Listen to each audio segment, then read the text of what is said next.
shembulin të hamburgia. Po pra, pikërisht për atë doja të pyesja. Shembulin të hamburgia, unë e njoh ka herët. Po. Tanin edhe njoh se e kam njoftu, edhe kam bisedu shpesh me të që në kone që bëjë ndryshimi foltore se... Për shumë të thush të hamburgia, sti që tip se a i mendon që është edhe ndrejtë, unë nuk mendoj që Saljani është zgjidhje, po ato kanë drejtën e vetë mendojnë, Saljani është zgjidhje.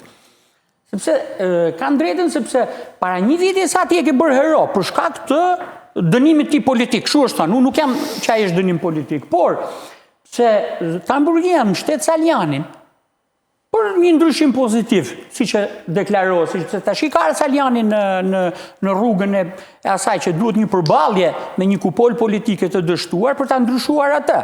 Nuk është çështja e trajtimit fillestar që të heqin flamurin edhe të vëmë një tjetër, se s'është zgjidhja ajo. Domethënë ty duhet bërë gjëja nga e para. Dhe hamburgia është aktivist i kahershëm, dalesh të ti thush ti, një aktivist i kahershëm. Konsekuent, se kanë qep dikush aty është që ishte në drejtimin e Partisë Demokratike është tjetër problem, po ti thush që ti ke kontribu për të majtën, kur Ndreca është pjesë e asaj, dhe e di mirë se cili është qëndrimi politik i të hamburgias, kjo është vetëm të mashtrosh publikisht, po është kryosh një pabesueshmëri masive, të gjitha ata që japin kontribut, se një ditë bukur mund qohet Berisha të thoj mullit shpall armik këtë dhe përjashtoj. Dhe pra, ajo parti në këtë formë nuk mund të rritet. Pra rruga që kam thënë nga 2018, që është një establishment që do të zvogloj PD-n deri në një parti familjare, po realizohet. Sot, me gjithë iniciativën që mund të ketë Ndreca ky Saljanit, është shumë e vështirë, sepse po ta njohësh nga brenda, se këto nuk e di se sa e njohin nga brenda mënyrën se si janë ndërtuar marrëdhëniet, ajo ka përfundu tashmë parti familje dhe entourazhit Berishës. E ka realizu Berisha këta.